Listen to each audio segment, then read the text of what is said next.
Estamos informando.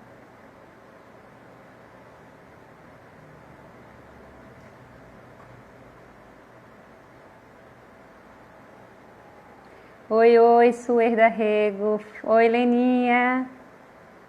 Flávio, Rangel. Vamos já dar início aqui, né? Oi, Socorro. Essa live de hoje que é muito especial, com a doutora Nicole Serquis. Magali, minha amiga. Só amigos entrando aí. Solicitou Leninha. Será que Nicole já entrou? Acho que não, né, Leninha? Oi, Suerda, minha linda, mulatinho, tudo bom? Esperando vocês entrarem.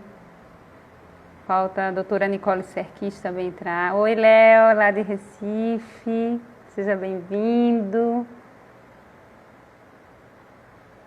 Oi, Nicole. Preciso que você solicite a visualização, viu, Nicole? Oi, Isaac.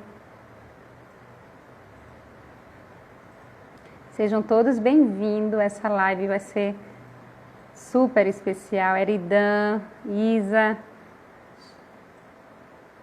Tchuca. Nicole, vamos lá. Oi, Nicole. Oi, Eridan.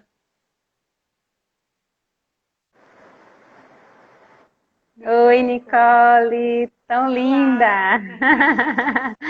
Olá, boa tarde. Oi, Jane, Angelina, Mulatinho, Léo, de Recife, Lilian, Gorete.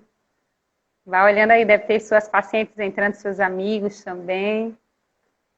Rosinha, Lissandra, Neide, Cecinha Batista, Luaninha Paiva. Fala aí para eu escutar a sua voz, Nicole, para ver se tá bom o tom. Vamos fazer um teste aqui, né? Fazendo o teste. Tá, Eu estou lhe escutando direitinho. Olha, aqui Lucas, tá que ótimo. organiza tudo pra gente, que vai salvar depois a live do Instituto Que Unidoscopia ótimo. Digestiva. Já escutei falar muito de você, viu, Lucas? Olha aí. Maíra, Luana. Oi, Luaninha, Maíra. Ó, o Lucas aí deixando Ariana, carinha. Ariana, auxiliadora, lindona.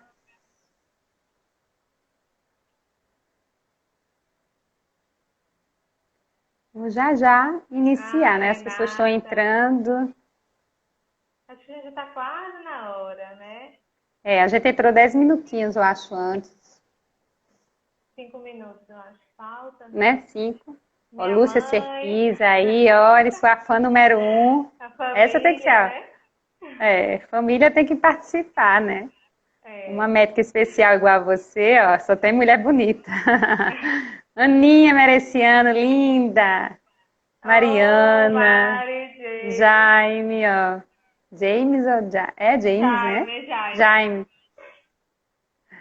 Olha aí, Tiago.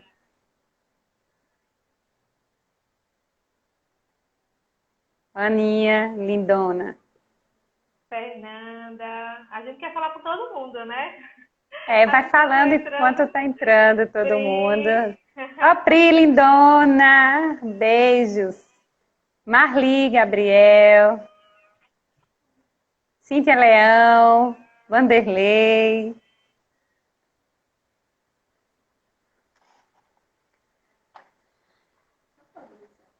Vou já dar início mesmo, né? O Marli falando. Você pode, As pessoas vão entrando Ellen, devagarzinho. Oi, que me Ellen. introduziu a live, né? Hum. A grande responsável aí por perder a vergonha. Muito bem.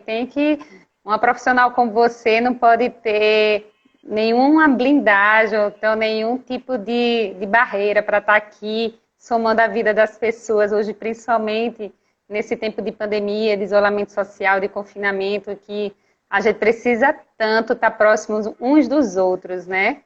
A gente está tendo, acho que, algo muito bom que é a internet, a tecnologia, que aproxima, né, todo mundo de forma instantânea. Ó, Felinto! Oi, Felinto! Então, assim, Pedrinho, direto do Canadá, meu irmão lá acompanhando a olha que gente. lindo. Olha, Isabel, esposa de Dr. Cilta, amiga da gente. Dr. Cilta é um anjinho da guarda de vários corações do mundo. Otávio. Vamos ver se o Hugo está acompanhando aqui, viu, Otávio? Ellen está dizendo assim, verdade, não pode ter mesmo. Foi bênção a nossa live, muitas dúvidas tiradas. Gratidão. Muito bem. Muito bom, muito Marília bom. Matos já está aqui também. Então, acho que a gente pode iniciar, porque durante a live as pessoas vão entrando, né? E eu queria só lembrar as pessoas que estão nos assistindo que eu estou com a doutora Nicole Serquis, que além de ser minha amiga, é uma médica muito especial, muito competente, humanizada assim ao nível máximo da humanização e da competência e excelência. Não falo isso da boca para fora, e sim por contato próximo com pacientes em comum e vendo o dia a dia de Nicole, não só no centro cirúrgico, mas na clínica médica. Ela é médica mastologista, ginecologia e obstetrícia pela Unicamp. Ela é mestre em ciências pela Faculdade de Ciências Médicas pela Unicamp. Especialista também em mama. Ela é dedicada à área de prevenção, diagnóstico e tratamento clínico e cirúrgico das doenças da mama e reconstrução mamária. É uma arte, né, de reconstruir as mamas e trazer bem-estar, qualidade de vida para as mulheres num tratamento tão complexo que é o tratamento do câncer de mama, né? E faz parte também da clínica do Dr. Hélio Barreto, onde a gente, né, de forma multidisciplinar, na verdade até interdisciplinar, a gente consegue chegar nos nossos pacientes, né? E hoje o tema da live de hoje é tocando onde não se fala. Isso é muito importante, porque são os bastidores do tratamento de mama, com um olhar de sensibilidade da psicologia e da equipe multidisciplinar, adentrando na soma da humanização e suporte à assistência à saúde com excelência. Acho que a internet de Nicole está um pouquinho, está caindo, parece.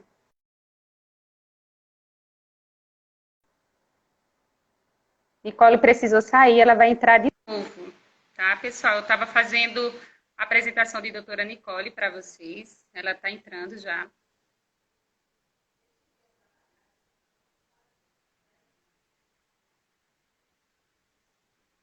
Foi, travou, ela está entrando de novo. E aí, Nicole? Voltou? Está travando a internet de Nicole. A dela ou a sua? A dela.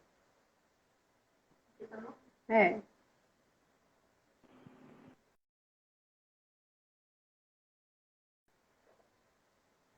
Nicole precisou sair de novo. Oi, pessoal. Só preciso um pouquinho da paciência de todo mundo, porque a internet, nesse momento, as lives são inúmeras no mundo inteiro. É o recurso que a gente tem para estar próximo de vocês, mas a gente vai conseguir. Se Deus quiser, a gente consegue estar aqui com vocês. É o Fabrício, Joãozinho, meu técnico de natação está aqui. Online. Voltei. E aí, Nicole? Voltou? Agora dá certo? Tá dando certo? Eu espero que sim, né? Da outra. Você está perto do roteador daí da sua casa? Tá só travando. Travou de novo. Olha, Zilmar já está aqui online também. Doutor Rodrigo, né? Elaine está aqui presente também. Tásia. Só que a internet de Nicole está só travando. Olha, Giza. E aí, Nicole? Então, conseguiram agora? Não sei o que está acontecendo. Acho que aqui no. Tá dando certo agora? Você Você chama... E agora? Mas, não sei, já tentei várias aqui, mas vamos lá, vamos dar continuidade aqui. Você Vai, já me eu acho que tá dando certo. Parece que voltou, né? Tá, vamos rezar, Ellen.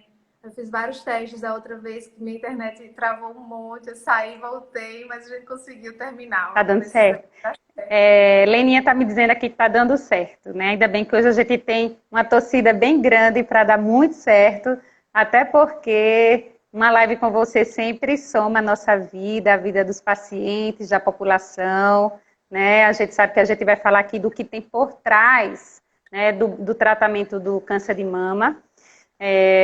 Isso é muito importante porque as mulheres que iniciam o tratamento do câncer de mama, principalmente a questão da mama, que é um eu feminino muito grande, que traz inúmeros paradigmas a serem quebrados e também traz para as pacientes de câncer de mama uma complexidade imensa no tratamento, né? Então, vocês que estão assistindo, vocês mesmos vão poder adentrar numa área do tratamento de mama que normalmente não é falado.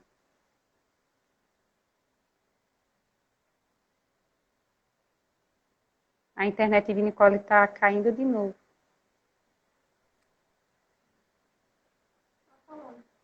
Ela está falando? Mas eu não estou escutando.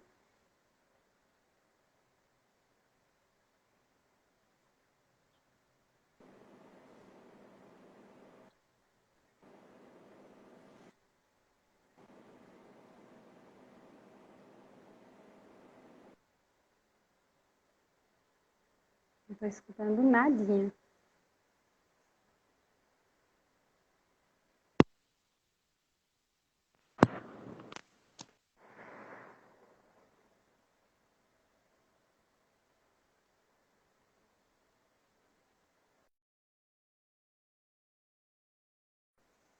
Acho que está caindo, não está?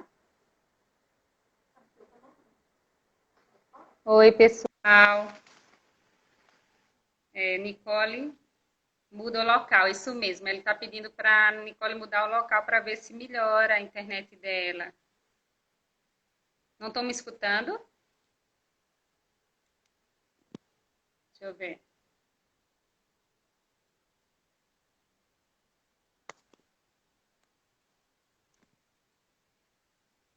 E agora, vocês estão me escutando direitinho? Nicole caiu.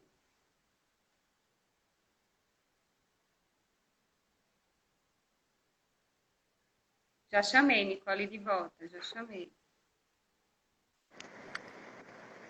Bora, minha amiga. E Vamos aí? lá! Não tem outro lugar. Não tem outro lugar. Ellen tá falando que você deveria ir para outro lugar com a internet melhor. Eu tentei reiniciar aqui, alguém falou reinicia e volta. Deixa eu ir para ali, então. Vou tentar mudar o lugar aqui para a gente ver se eu consigo. Mas Tá o todo seu também mundo. deu problema? Não, o meu tava só, não estavam escutando direitinho. Elaine disse que tá me escutando direitinho. Zilma também. Agora. Troquei o Acho que agora lugar. tá Você tá melhor. Agora eu escutando? tô vendo bem nítido agora. Bem nítido. Acho que agora dá certo. Tá até melhor o visual aí. Melhorou o look? Bom, bem, Tá então, se eu ótima. consigo. Lembre-se de falar pertinho do seu microfone, porque você é uma pessoa que fala super baixinho, é toda delicada. E as pessoas Ele, porque precisam eu lhe tava escutar achando que mais. ele tava errando. Agora vai, agora vai. Angelina, todo mundo dizendo que está escutando, todo mundo está paciente, até porque a gente sabe que nós não somos profissionais da tecnologia nem da mídia, e aí a gente vai trazer para as pessoas saúde, né? A gente vai trazer informação, a gente vai somar a vida das pessoas. Olha, Janaína aí, Lucas está dizendo que agora vai, realmente, Ai, Lucas, dá uma agora vai. reação também aqui, viu? É. Então, assim, eu não sei se vocês me escutaram, pessoal, eu estava falando que Nicole, ela é médica, mastologista, né, ginecologia e obstetrícia pela Unicamp, ela é mestre em ciências pela Faculdade de Ciências Médicas da Unicamp, ela é especialista em mama, dedicada à área de prevenção, diagnóstico e tratamento clínico e cirúrgico de doenças da mama e da reconstrução mamária. Ela faz toda a cirurgia, ela participa de todo o processo da paciente, tanto no pré como no pós. Então, assim, ela é uma artista que também consegue fazer a vida de uma mulher ser transformada num momento tão complexo, que é o tratamento do câncer de mama, né? E a gente que faz a multidisciplinaridade, na verdade, algo muito importante que a gente consegue fazer é a interdisciplinaridade, tão pedida no mundo, né? A gente conseguir falar sobre os nossos pacientes, trazer para eles uma soma na excelência da saúde, e é isso que acontece. Ela também atende lá na clínica do Dr. Hélio Barreto, onde ela faz parte da equipe multidisciplinar de oncologia, e hoje a gente vai falar tocando onde não se fala, ou seja, os bastidores do tratamento do câncer de mama, né? E eu gostaria que você se apresentasse aí, que eu já fiz aqui todo o seu marketing, desse um oi aí para o pessoal que está escutando. E a gente vai falar logo do medo do exame, esse início de tudo do diagnóstico. Com certeza. Bom, eu não tem muitas pessoas aqui que a gente conhece, né? Mas Lícia já não tenho muita coisa a acrescentar por todo o carinho e o convite, né? E todas as nossas conversas que a gente sempre acaba chegando num projeto, né? O que eu acho sensacional é isso, que a gente vai conversando, a gente vai, a gente podia fazer isso, isso, isso. E aí a gente chegou nesse tema, né? Vamos fazer o quê? Vamos tocar. Aí começou a ideia do toque, né? A gente toca as mamas, toca a consciência, se toca, né? E aí a gente pensou, vamos falar sobre um assunto que talvez hoje a gente não esteja falando tanto. Claro que a mídia hoje está falando mais em relação ao Covid, né? É o que a gente está enfrentando mesmo, mas a gente quer trazer aqui alguns assuntos que normalmente não são abordados, né?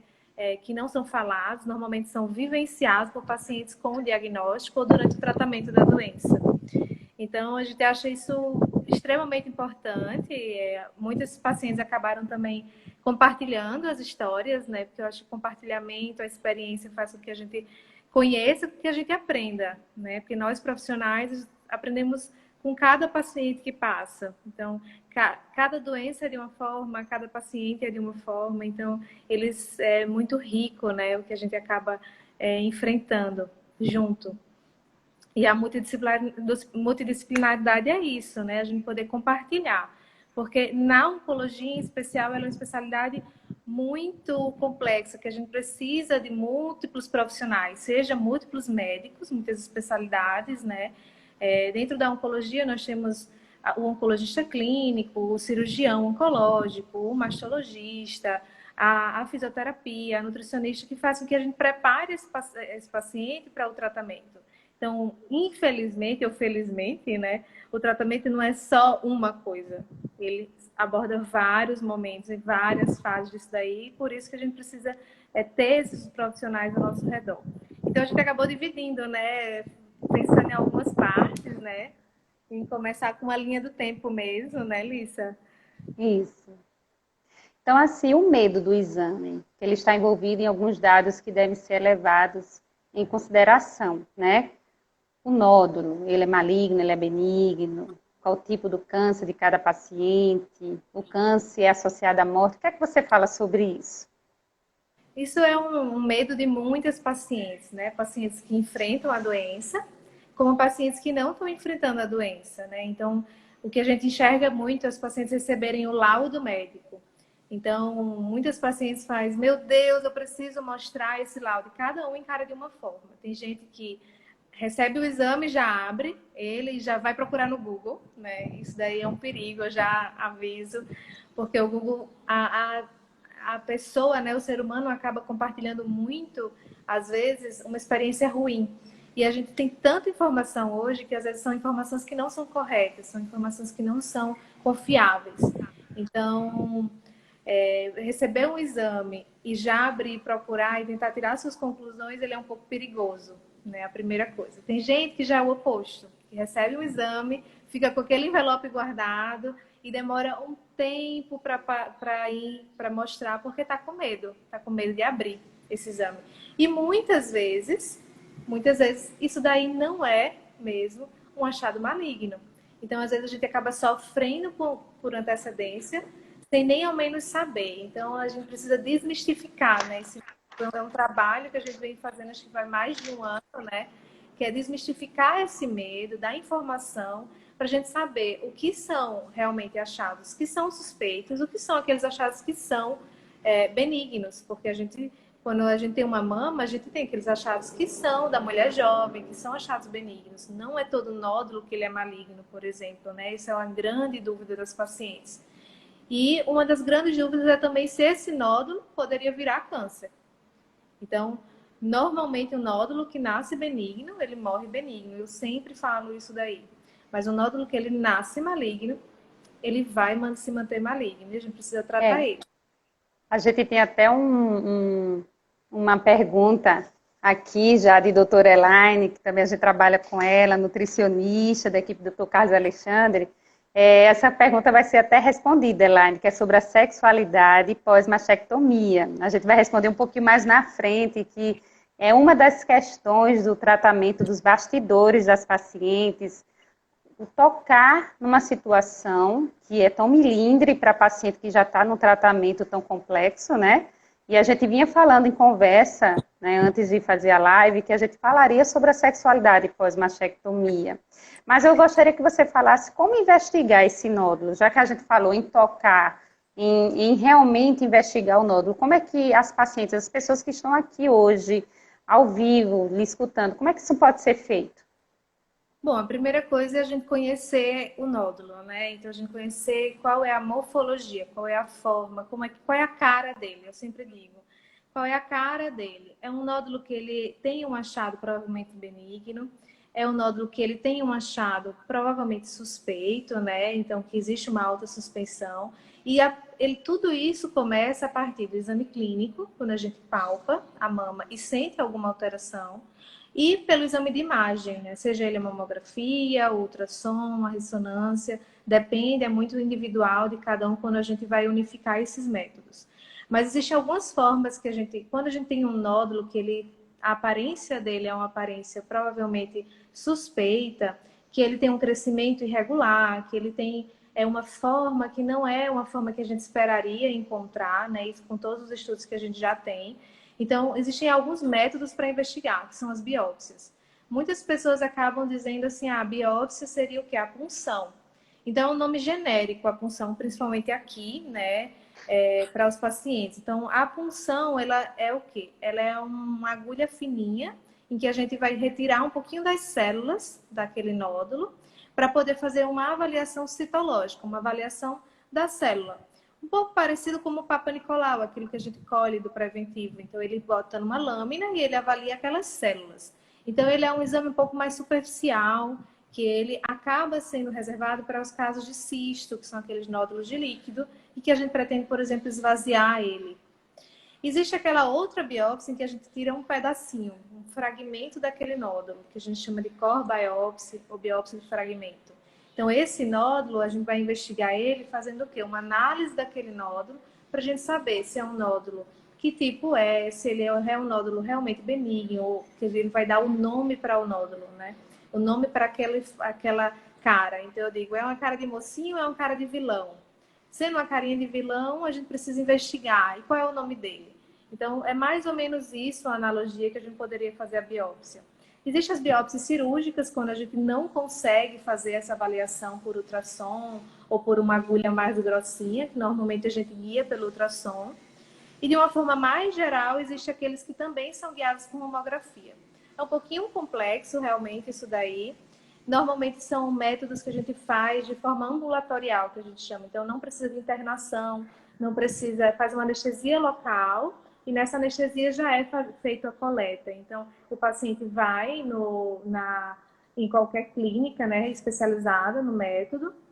Não sei se a Fernanda estava aqui, mas faz uma anestesia local, retira aquele fragmento e o paciente vai para casa e mantém as suas atividades normais. Isso é uma grande dúvida de alguns pacientes. Eu preciso de jejum, como é feito, quanto tempo dura, dói. Então, normalmente não. Para essa investigação inicial, ele é rápido, ele é muito bem tolerado, normalmente demora 20 minutos para fazer o exame. É com anestesia local e o paciente ela é liberada para casa. O que às vezes pode acontecer é ficar um pouco roxo no local, porque é um método que a gente acaba, né, fazendo com uma agulhinha. mas ele é um método super seguro, rápido e muito bem tolerado para essa fase inicial que a gente faz a investigação. Pode falar um pouquinho próximo do seu microfone, que eu acho que estava baixo para as pessoas. Tá. E todos os nódulos que sejam palpados pela paciente ou que ela leve até o consultório médico, eles realmente precisam ser retirados ou não? Não, isso também é uma grande dúvida dos pacientes. Achei um nódulo e então quero me livrar dele, né? E algumas pessoas falam até assim, ai, não quero guardar o nódulo. Então isso é muito mito. Inclusive no ano de 2018 para 2019, a Sociedade Americana de Cirurgiões, eles se reuniram para exatamente falar o que é que a gente vai trazer benefício para esses pacientes se a gente ficar retirando esse tipo de nódulo. Então, ele dizia o quê? Escolha corretamente e indique corretamente o que você vai fazer. Então, para esses nódulos que são provavelmente benignos, que são investigados, que são estáveis e normalmente menor do que 2 centímetros, não é indicado que a gente faça a retirada desse nódulo cirurgicamente. Porque esses nódulos, o pico deles normalmente está em pacientes jovens, em torno de 25 a 40 anos. Então, pode existir outros nódulos. A gente faz, retira aquele pequenininho, depois de um ano tem um outro. Então, são nódulos benignos que acabam sendo da característica de cada mama, né? Então, não é obrigatório a gente retirar todos os nódulos, cada um é individualizado, existe muito medo do médico e também do paciente, então os médicos também têm medo, às vezes, de não indicar uma terapia um pouquinho mais agressiva, né? Pelo próprio medo do paciente. Então, o paciente tem medo de ficar com nódulo e o médico tem medo também de deixar aquele nódulo e depois o paciente culpar, né, por ter alguma outra alteração. Mas a gente tem que individualizar muito os casos, tem que explicar muito quais são os benefícios e quais são os malefícios.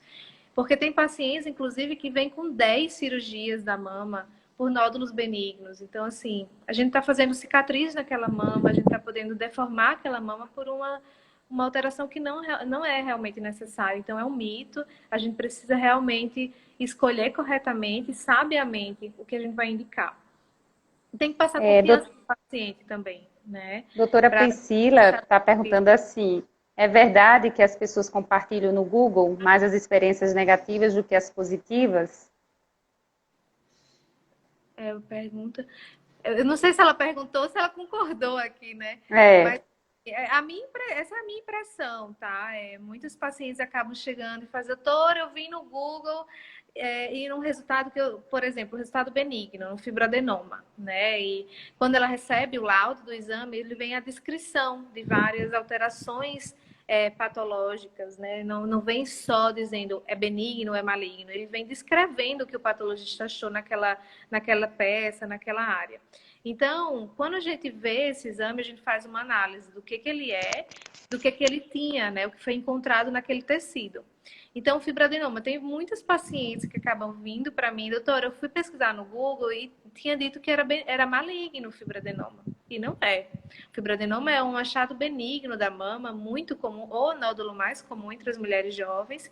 Então, a gente precisa ter muita crítica, né, nas nossas referências.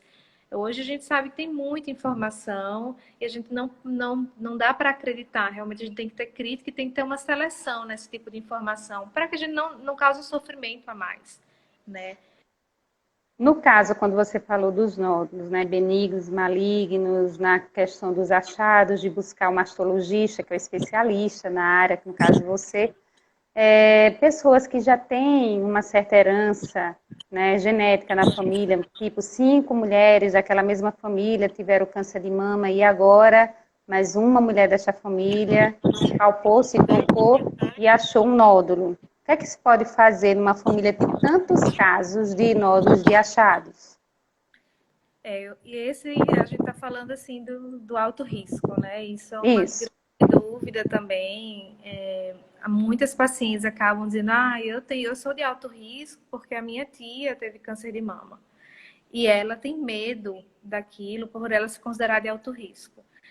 O medo vem, geralmente, né? A mulher tem um risco maior. O câncer de mama é o câncer mais comum entre as mulheres. Então, só o fato de ser mulher já tem um risco inerente nisso daí. Então, o risco da mulher ao longo da vida de ter câncer de mama, ele é em torno de 10 a 12%. Isso significa o quê? Que a cada 100 mulheres, 12 vai ter câncer de mama ao longo da sua vida. Quando a gente fala de uma paciente de alto risco, quando a gente considera essa paciente de alto risco, a gente diz que o risco dessa paciente ao longo da vida, ele ultrapassa 20%. Então, existem algumas coisas que podem nos dizer que essa paciente ela é alto risco ou não. Algum achado suspeito na mama, né? Uma biópsia anterior que mostrou alguma atipia. Então, existem alguns nomogramas que acabam unindo a idade da menstruação, o histórico familiar, o histórico pessoal dessa paciente e quantificam qual é o risco que essa paciente tem ao longo da vida. Isso é numa consulta, num aconselhamento genético, a gente pode discutir com a paciente, pode quantificar um pouquinho para ela ter ideia em relação ao risco. Mas o que a gente sabe hoje é que o histórico familiar é um dos grandes fatores, né, que a gente precisa prestar atenção nos riscos hereditários, nesses cânceres hereditários. Então, quando eu tenho uma paciente, até eu vou compartilhar a história de uma paciente que ela pediu, né, que ela me enviou.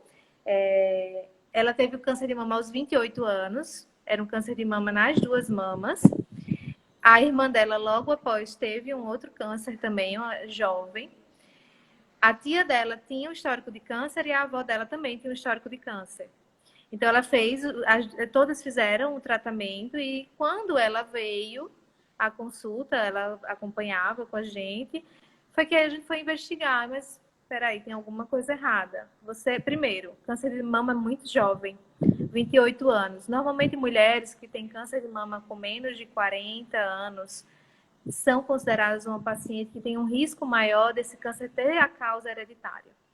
Alguns subtipos, como o triplo negativo, menor do que 60 anos, a gente tem um aumento de risco também desse câncer hereditário. O histórico de primeiro grau dessa paciente, então, mãe e irmã, histórico de mais do que duas pessoas, dois familiares na família de segundo grau, então, tia, com cânceres mais jovens, câncer de ovário nessa família, câncer masculino, isso tem que chamar atenção para uma paciente de alto risco. E essa paciente precisa de um aconselhamento genético. Nós precisamos fazer uma avaliação do gene para ver se realmente existe uma mutação que a gente possa atuar fazendo de uma forma de prevenção, né, evitando com que esses cânceres surjam. E foi o que a Angelina Jolie fez. A gente tem até o efeito de Angelina Jolie, né, que muitas pessoas acabam conhecendo, mas a gente precisa identificar essas pacientes. Não são a maioria, é em torno de 10% daquelas pacientes. Então, das 90 pacientes que têm câncer habitual, porque a gente, por diversos fatores, 10 delas vão ter algum câncer de achado hereditário por uma mutação no gene. E esses exames, eles são muito difíceis de serem feitos, realizados? São exames que o plano de saúde realmente poderia arcar ou não? São exames particulares? Normalmente, esses exames hoje já está muito acessível, né? Antes eram exames muito caros, pouco acessíveis, em que se avaliava apenas um tipo de gene específico, que era o BRCA1 e 2, e hoje a gente já tem painéis de muitos genes que a gente pode realizar. Então, assim, é um exame que ele é caro, mas ele é mais acessível do que antigamente. Ele tem um custo em torno de R$ 1.500, e algumas empresas, eles até já dividem e facilitam o tipo do pagamento. Alguns pacientes que realmente têm indicação entram por via judicial também. Então, a gente tem pacientes do SUS que acabaram conseguindo, porque tem indicação. É um pouco mais difícil. E a ANS, que é dos convênios, né, eles liberam o exame para aqueles critérios específicos. Então, principalmente pacientes que têm o câncer, o diagnóstico de câncer, com menos de 50 anos, menos do que 35 anos. Então, eles têm vários critérios, mas nós conseguimos fazer. Ele está crescendo, ele está ficando cada vez mais acessível. É um pouco difícil, é um tempo mais prolongado. Então, a coleta dele, para a gente ver. A coleta é muito simples, ela pode ser por sangue ou por saliva. Inclusive, alguns laboratórios de fora até mandam os kits, os pacientes colhem e já enviam. O resultado deles demora um pouco, então ele tem um resultado em torno de 30 dias corridos, então não é um resultado tão rápido. Então, se a gente precisa fazer alguma terapia específica, a gente tem que pesar em relação a esse tempo do exame, que demora um pouco mais, né?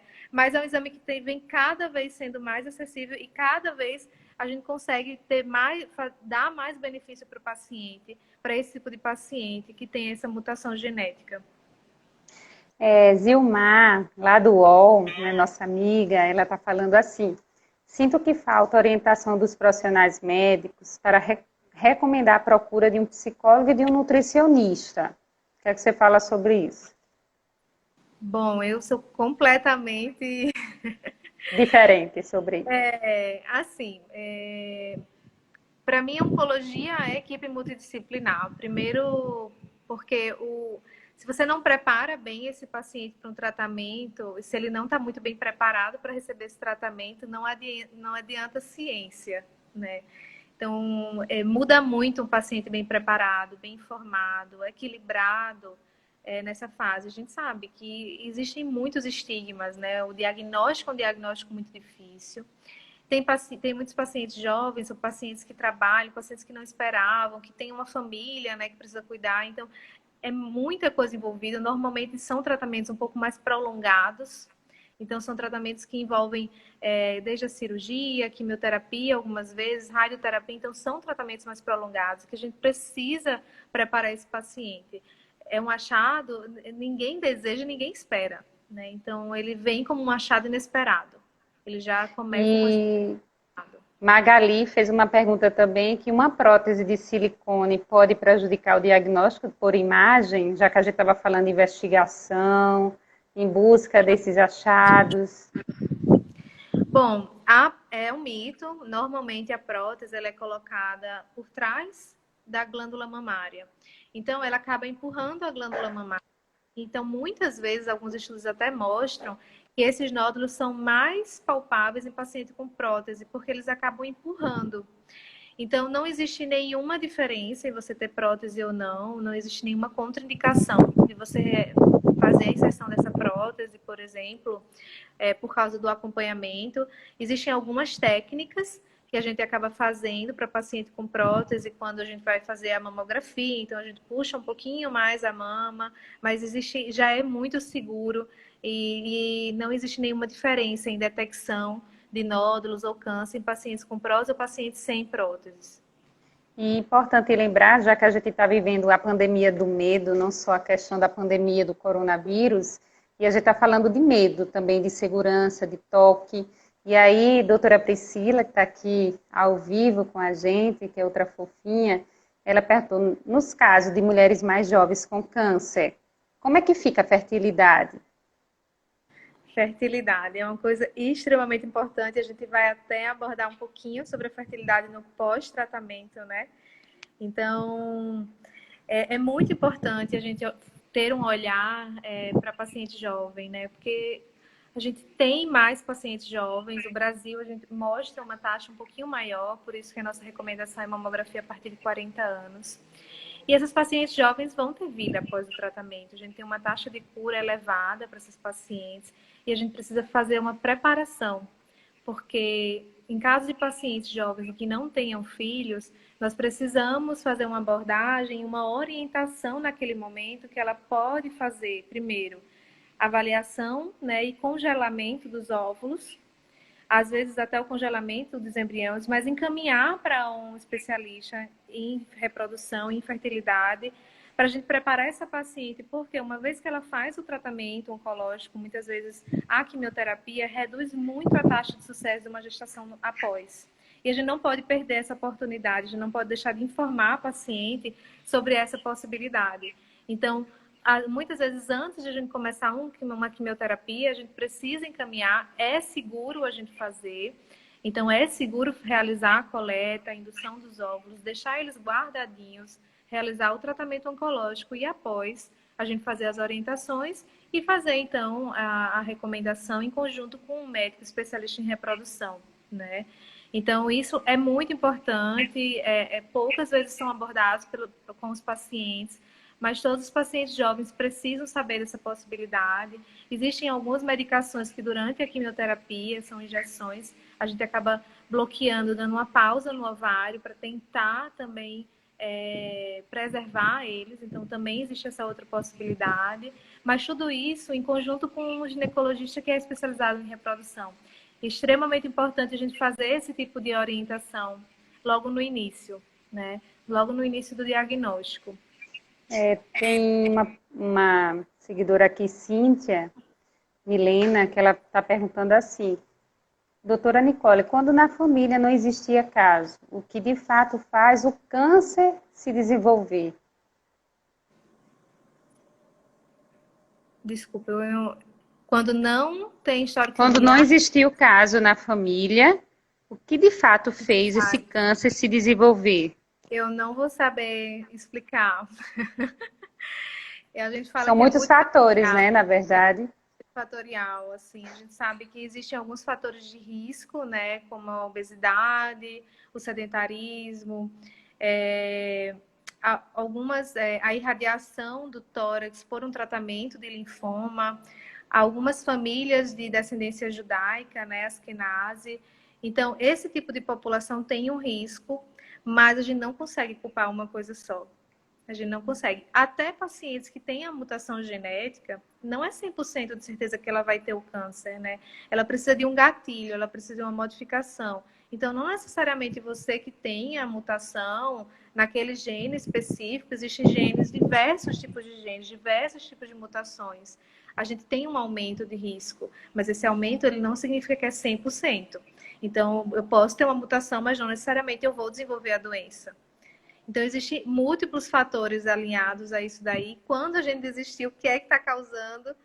Talvez a gente descubra e consiga, né, combater isso daí e ter a cura total, né, da doença. E por isso que todo tratamento é tão investigativo, é tão singular. Cada paciente ele é único, não tem como a gente ter essa receitinha de bolo para cada um. Por isso que é importante que as pessoas busquem os especialistas. A gente trocar o medo pela esperança realmente, o medo elimina, ele paralisa, ele faz com que as pessoas não tenham o diagnóstico precoce. O medo faz com que as pessoas não busquem agora, inclusive, tratamento na pandemia, né? Tem até uma pergunta aqui de Magali, que ela é advogada, perguntando se na pandemia as pessoas não devem estar fazendo a sua manutenção, buscando especialista. Como é que se faz num momento como esse, de tanto medo coletivo, quando a oncologia não pode parar? Porque a oncologia não para. O que é que você fala para as pessoas que estão nos escutando? As sociedades temem, né, um atraso no diagnóstico dos pacientes. Realmente vai existir um atraso. Os pacientes com câncer são mantidos os tratamentos, são realizadas algumas adaptações dependendo do tipo do câncer. Então, se é um câncer em estadio inicial, se é um câncer que tem indicação de quimioterapia ou algum hormônio antes, a gente acaba fazendo um tipo de adaptação para tentar expor o mínimo possível para esses pacientes. Mas o câncer a gente precisa tratar. E um atraso de 2, 3 meses tem um impacto na mortalidade, tem um aumento de morte nesses pacientes. Então, a gente não pode deixar de tratar. As biópsias, investigação são mantidas mesmo na pandemia, né? Nós temos as clínicas de imagem que funcionam com biópsia e normalmente a gente já entra em contato diretamente quando acha que realmente é muito suspeito de imediato. Então, o quanto mais rápido a gente conseguir fazer o diagnóstico, que é uma dificuldade extrema quando a gente fala em Sistema Único de Saúde, que é o diagnóstico, né? Então, isso vai ter um atraso, mas os pacientes com diagnóstico, a gente mantém o tratamento com algumas adaptações para conseguir diminuir a exposição e proteger, mas mantendo o tratamento. E no caso da quimioterapia, a gente até falou, já pontuou sobre a quimioterapia, mas todo mundo precisa fazer quimioterapia.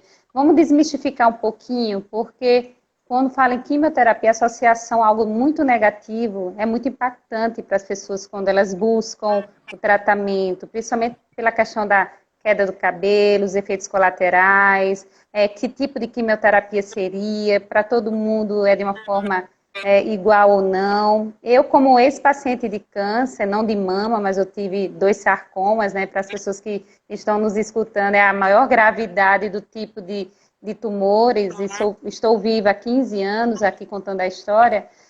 Eu ainda me lembro quando eu fui fazer minha primeira QT, que a gente chama de QT, né? Muita gente falava assim, ó, quimioterapia mata, quimioterapia dói, quimioterapia isso e aquilo. Então você escuta tantas coisas positivas como negativas. E a nossa memória, o nosso cérebro, ela absorve tudo, é como uma esponjinha. E naquele primeiro instante da quimioterapia, muitas vezes você fica ali com um trismo, você fica totalmente no estado de situação de nervos, a flor da pele, porque você recebeu muitas informações. Você já está num tratamento que é novo, num tratamento que tem vários paradigmas a serem realmente quebrados. Preconceito, tabu, medo, tudo junto e misturado. Como é que fica para o paciente dessa forma? Eu queria que você realmente desenhasse aí e desmistificasse a questão da quimioterapia, os tipos de quimioterapia e se todo mundo precisa fazer. Bom, a quimioterapia eu vou entrar numa outra área, né? Então a gente falou de equipe multiprofissional. Então, normalmente quem dá o diagnóstico é o mastologista, né, que faz a investigação desse nódulo, junto com o radiologista. Então, a gente está muito próximo ao radiologista nessa fase. Quando a gente dá o diagnóstico, normalmente a minha primeira orientação é realmente passar com uma equipe multidisciplinar, passar com um psicólogo, assistente social, fisioterapia não entra muito nessa fase, mas avaliação odontológica é muito importante a gente falar com os pacientes que precisa de uma avaliação odontológica, porque existem algumas medicações que interferem e a gente precisa ter essa orientação dos pacientes, porque faz parte, né? Qualquer complicação nesse momento vai prejudicar o seu tratamento. Então, após isso daí, a gente vai decidir como a gente vai começar o tratamento do paciente. Normalmente eu divido em algumas etapas na conversa com o paciente e eu digo, olha, a gente precisa saber qual o tipo do câncer, a gente já sabe, a gente precisa saber qual é o nome e o sobrenome dele. É um câncer que a gente acaba subdividindo ele de forma geral em 4 tipos. Então, aquele câncer que responde a hormônio, mas que se divide lentamente. Aquele câncer que responde ao hormônio, mas se divide um pouquinho mais rápido. Aquele câncer que não responde ao hormônio e não responde a nenhuma outra medicação, que a gente está em estudo, né? Que chama de triplo negativo. Todos os receptores são negativos. E aquele câncer que responde ao HER2, que é um tipo de receptor lá, que a gente já tem 2 medicações, já está muito avançada a ciência para esse tipo de câncer, que a gente chama o tipo HER2. Então, quando a gente sabe disso, quando a gente vê uma paciente, vê o tamanho do tumor, a avaliação de qual estadio que está, a gente vai definir, vamos começar por quimioterapia ou não. Então, para a gente definir se vai começar por quimioterapia, a gente vai fazer uma avaliação com o oncologista clínico. Essa é a especialidade que normalmente faz a prescrição das medicações e as prescrições tanto do hormônio como da quimioterapia, né? Então, eu vou entrar um pouquinho na área deles. Quando a gente define se é um tumor grande, se é um tumor que tem um estadio mais avançado, se é um tumor que ele não responde, por exemplo, os triplo negativos e o HER2, normalmente são tumores que a gente acaba optando por fazer a quimioterapia antes, para a gente ver a resposta desses tumores. E a gente vai ver qual a medicação que a gente vai fazer, né? Existem medicações para cada um, de uma forma bem resumida e bem geral, porque não é uma receita de bolo, né? Muito individualizado. A gente normalmente tem as quimioterapias brancas e as vermelhas. Muitos pacientes acabam tendo, quanto tempo dura, né, o tratamento? Vai depender muito qual é a medicação que vai tomar. Mas normalmente a gente divide em semanas, a cada 21 dias ou a cada 14 dias, em intervalos. Então, numa média, ela dura em torno de 4 a 6 meses com os intervalos entre elas, né? Dependendo do tipo da medicação. E, normalmente, as medicações que a gente usa para a quimioterapia na mama são medicações que tem alopécia, que é a queda do cabelo. Porque a quimioterapia, ela atinge na célula que está proliferando, que ela está se dividindo, né? Que é a célula do câncer. A gente está querendo dar um stop nela. E os células do folículo, né, piloso do cabelo, acontece isso. Então, eles têm uma multiplicação muito rápida. Então, a quimioterapia acaba chegando naquele folículo piloso e acaba também matando eles. Ele mata tanto o tumor como o folículo, e aí esse pelo acaba caindo. Então, essa é um pouquinho a causa do porquê que acontece a alopecia para esses tipos de quimioterápicos. Mas hoje, tem algumas opções para as pacientes. Nós temos as toucas térmicas, né? Seja ela touca, né? Ou então algumas máquinas com a touca, que ele resfria o folículo e ele faz com que os vasos eles contraiam e com que a quimioterapia não chegue completamente. Então, a gente consegue uma taxa de sucesso para esses pacientes, para mama, tá? Não são todos os cânceres que podem ser usado touca, mas para mama a gente já tem segurança e a gente tem uma taxa de 50%. Então, para alguns pacientes funciona bem. Eu já tenho pacientes que usaram a touca e tiveram sucesso. Para outros pacientes, não. Isso depende muito do desejo de cada uma. Tem pacientes que faz, inclusive teve uma que um dos relatos dela que me enviou foi: uma das melhores coisas foi eu ter raspado o meu cabelo e ter sentido a água tocar na minha cabeça. Então, esse foi o É relato que porque ela teve, né?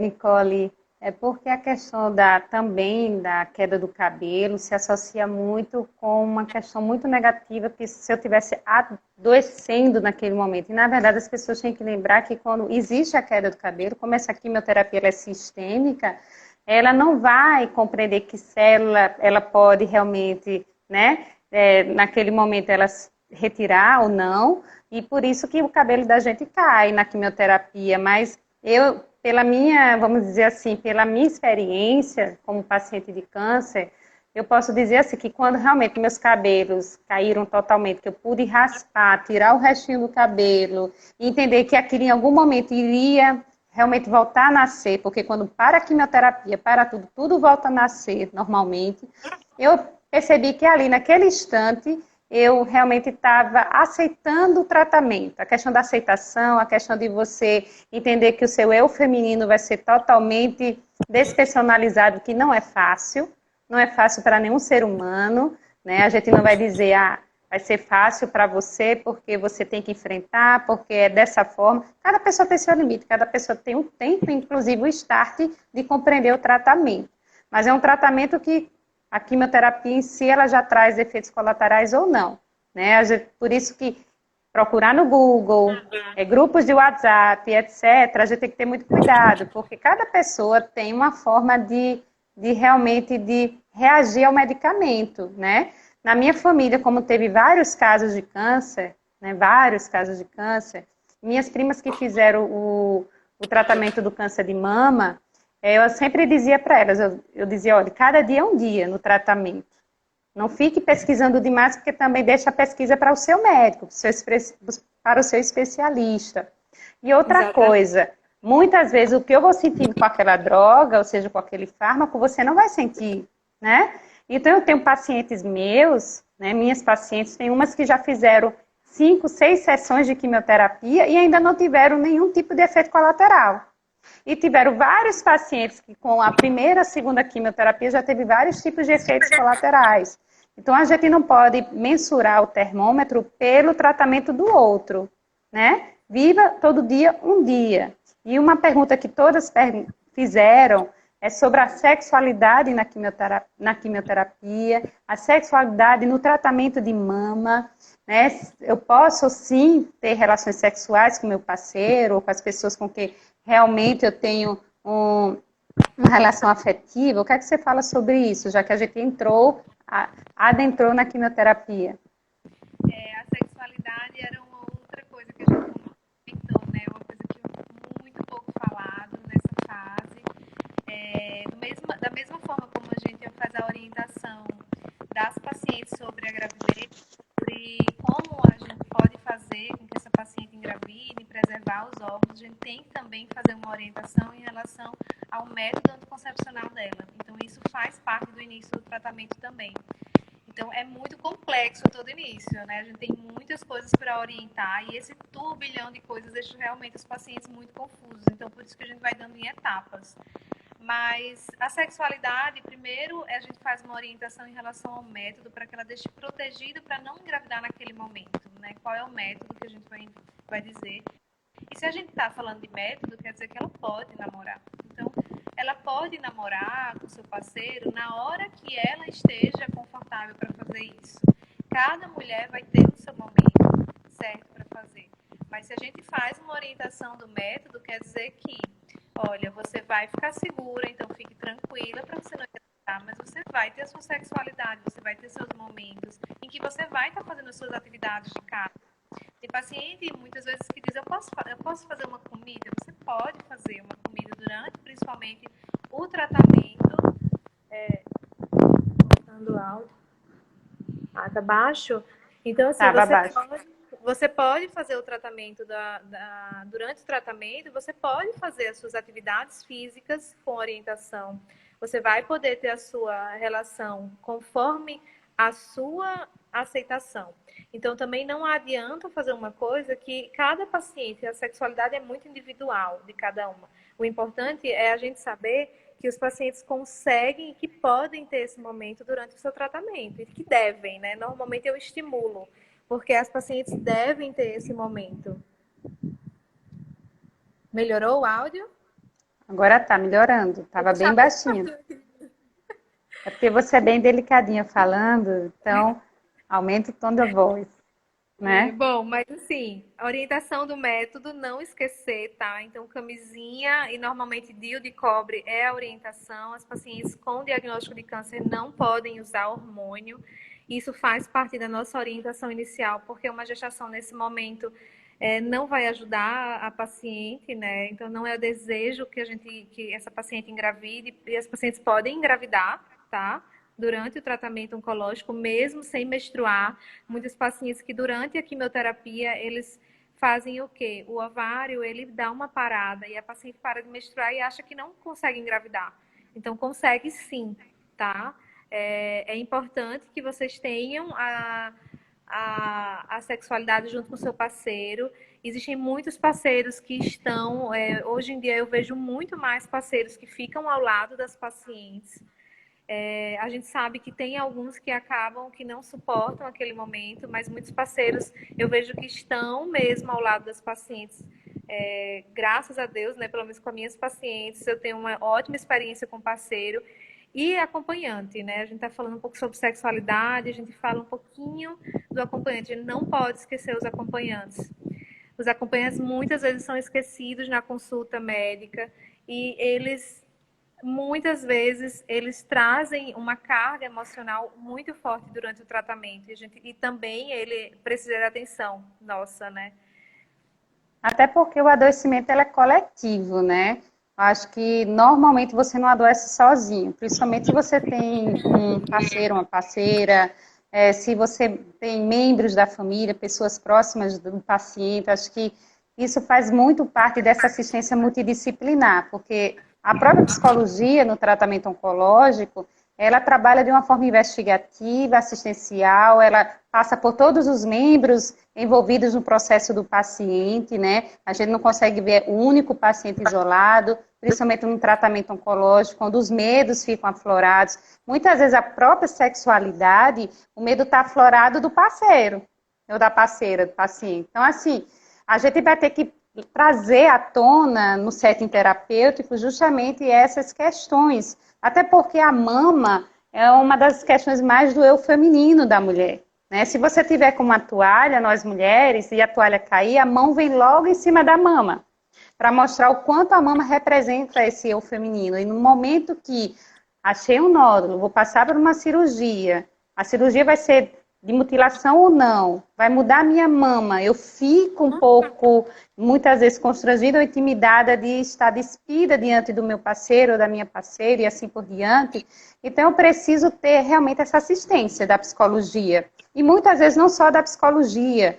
Eu que não trabalho só, normalmente eu trabalho com vocês, trabalho com os psiquiatras, porque também muitos transtornos ficam enfatizados no tratamento oncológico, os processos de ansiedade, de pânico, entre outras questões como a própria depressão e a própria libido, né? A libido está aí totalmente, vamos dizer assim, envolvida em todo esse processo do paciente, né?